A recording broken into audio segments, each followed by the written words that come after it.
Hello বন্ধুরা, আসসালামু আলাইকুম। আজকে আমরা জানবো বাচ্চাকে ঠিক কত ঘন্টা পর পর খেতে দেওয়া উচিত।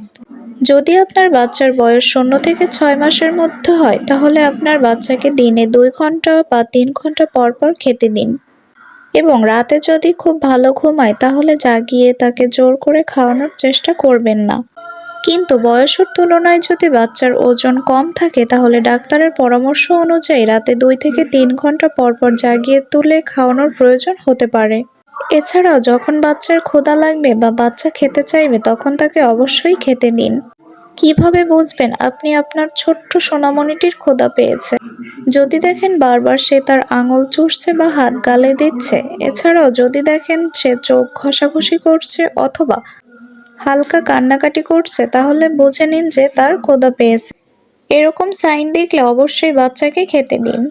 আপনার ছোট্ট সোনামণির যত্ন সম্পর্কে আরও ভিডিও পেতে আমার চ্যানেলটি সাবস্ক্রাইব করুন এবং ভিডিওটি একটি লাইক দিন।